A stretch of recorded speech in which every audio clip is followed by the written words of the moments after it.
health. And to talk more and to know more details about this topic, we are joined by Mrs. Soha, and she's a feng shui expert. Dr. Soha. Dr. Soha, welcome to our show. Thank you, welcome. Yes, it's definitely, since we're speaking about, the energy of place, this location for you. It's a beautiful place. So, I love it. It's next to the Nile. Yeah. You need to tell us a little bit about what is the science and how can we relate to it? First of all, most of the people, they don't know about feng shui, which is the art of, place. The place that you're living in, your house, your country, your environment, which is usually its impact in the people themselves. So we have to watch our surround, we have to look around and we see what is impact on us. So maybe for feng shui, it's a way of living, and it's a way of how to choose your place to live in a happiness, in a good way, in a happy atmosphere, in positive energy. So you told me about the place here. It's fantastic. To live by the water is amazing. So it's a new energy every day. So you have a nice weather, you have a nice atmosphere. So this is all impact of people. Dr. Soha, hear about the feng shui. Why there is a culture or something related to the Chinese culture? This is weird for Egyptians. We always hear about the negative energy, positive energy. That's all we know about energy. But this kind of art or science is different. So tell us more. According to feng shui, usually you have colors surrounding you. You paint your house, you choose a color, you choose a furniture, you choose different things in your house. So usually, whenever you have a nice environment, like light colors or the paint, it's impacting the people themselves in the house. So, for example, if you have a red color, like too hard or too hot red color shades surrounding you, so it makes you feel that you're a bit nervous. For the people, they choose white color for the for the paint, to paint them house, or the people, they choose light beige color. It's also impact on them. They feel more achievement, more peacefully than the people, they choose hot colors. And we consider hot colors like red color, orange color. We consider also like white colors, like metal colors, also gray color. So it impacts in the people themselves. So in feng shui directly, we like to have everything to be balanced, not something more than the other. For example, if you live in a small house and you have like a big size of furniture, it's really impacting the people. So they feel that they are crowded, they cannot move freely. So this sort of things, it's impact of the people themselves, they live in the house. Also, when we talk about clutter, like something that you don't use and you leave it in the balcony or you store it under the bed, you store it in so many places, it's impacting the people themselves. They will never have a future, good future. They will never have something good to receive from the energy because they close all the channels, all the energy surrounding them by the clutters, by the stuff that they store it always under the bed, in the balcony, everywhere, so it makes the place messy. So usually I try to teach people, just get rid of everything that you don't need, you don't use. So at least you have a space to receive. If you have everything full around you, if you have everything that's blocking your energy, you will never get a new stuff. Oh, that's interesting because when you're speaking about the cluttered, looking at roads in Egypt, all of the cluttered billboards and lights, and this is also, would this affect energy? With normal, easy, plain view would help more with the energy. Yeah, true. Sometimes we talk about something that we get from our grants. Sort of like, clean the house with salt, all right? Yes. Just salt and water. When you mix the salt and water and you clean the house with this stuff or the solution, it make a good energy. It takes away the bad energy surrounding exactly you in the like house. seawater, for example. It's like seawater. That's why you find the people that are living by the sea, they are more cheerful, more happy, more get a lot or along with everybody, and also peacefully. You know, this is the sort of the salt energy surrounding you. So you gave us two advices here. You said the cluttered area or less space would affect your energy. The second thing is, if you are next to sea, you'll probably have a better chance of receiving more energy. What would be the other advices for people to leverage the science of feng shui? What would they do in order to have more energy, more positive energy in specific? But I need, Sharif, I need to ask a question before yours.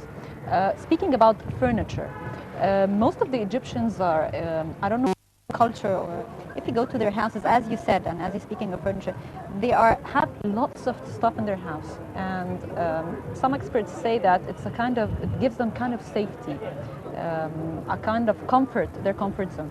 If you go to any other culture, for example, the Europeans, you find their homes are empty, lots of spaces. True.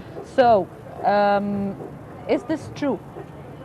It gives them safety and comfort zone, or it gives them bad energy? This question is fantastic, Dina. You know, usually for us as our Arabic culture, or especially for Egyptians, sometimes they feel they are secure if they have a lot of items surrounding them. So I feel that, oh, I need it today. Maybe today I don't need this, but tomorrow I need it. So it's a sort of secure. So I feel that I'm secure to be surrounded with everything I need later. Maybe I need it in the future. But this is the way of the concept. It's not good, you know, in feng shui. Usually we have to get rid of something that we don't need. So we open the space for a new thing. That's why most of the European or the rich people, for example, rich people, if you go to them places, or you don't find a lot of things. Yeah, It's sort of empty, you know. Yeah. You just have the important things that they need it.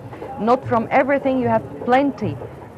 So they don't close the channel of the energy they have, so they are ready to receive the good things, the positive energy, the happiness, the good news, everything.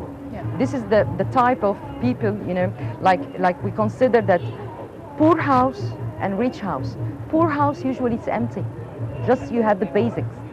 But poor houses, they have everything because they cannot receive, because the channel is closed. That's what I'm talking about. So I'm just consider that everybody can try to give or get rid of everything they have to the others if they don't want it. Definitely, that would be good. So I was asking about, what would other advices be to people, other than removing space or getting next to the water? Today I'll give you the magic secrets. One of the magic secrets, it's the mirror in your house. Mirrors in your house is very important.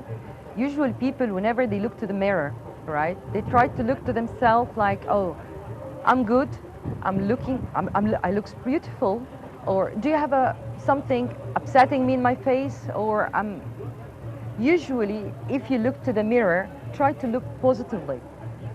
Be happy, you know. Try to see yourself in a good way, not in a bad way. Because usually the energy between you and the mirror, it stores everything inside and give it back to you. So whenever you have a mirror in the house, first of all, mirror shouldn't reflect a bed in your bedroom, because it gives you too much energy, and all the body of the human, usually they are surrounding with an aura. The aura surrounding your body, it will be affected by mirror. Second thing, with mirror, usually it shouldn't reflect any bad thing, like it shouldn't reflect a bathroom door. It shouldn't reflect the bathroom door.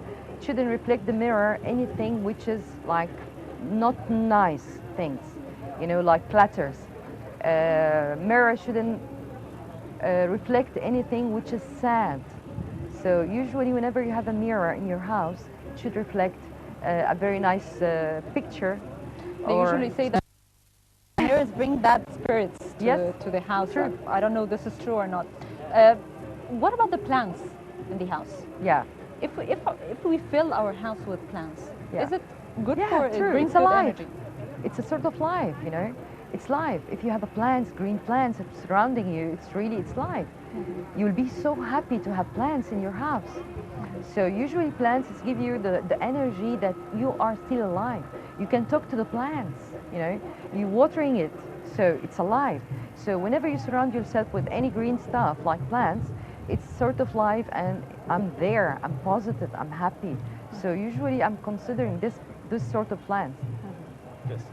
So in your job, because you also part of what you do is that you wrote a book about the energy. If you can tell us a little bit about the book itself. And, it's the secret of your house. The secret of your house. Yes, yes. Interesting. For you know, this is my first book, and it's doing well worldwide, you know, in the Arab society, and it's one of the sellable books in the Arab world.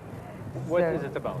It's about how to live happy, how to surround yourself with the happiness, about colors for all your house, starting from the kitchen, bathroom,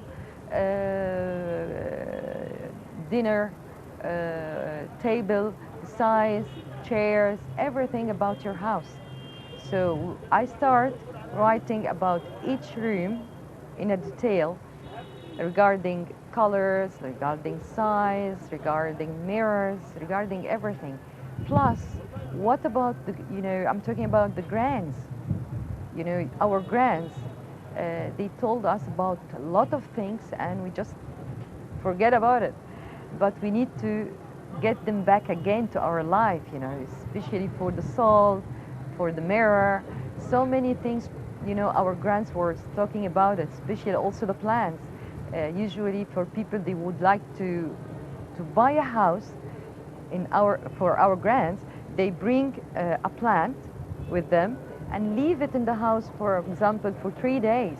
If the plant dead, they will not going to take the house. They consider it's a bad energy in the house. So this says so many, and hundreds of says. I collected through all the Arab words and put them back in my book. Okay. Just to remind the people about the old stuff that we used to do, which is correct. Dr. Soha, you have lots of knowledge regarding the energy. And of course, you have another addition, which is a Chinese science. So describe to us your house. How the things you studied is reflected on your own house. Oh. Which house? I have so your many. Own house. Your comfort zone house.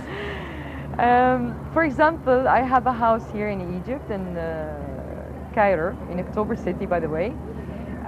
Usually, places like the house, it should be open channels everywhere. You know, furniture size according to the house size.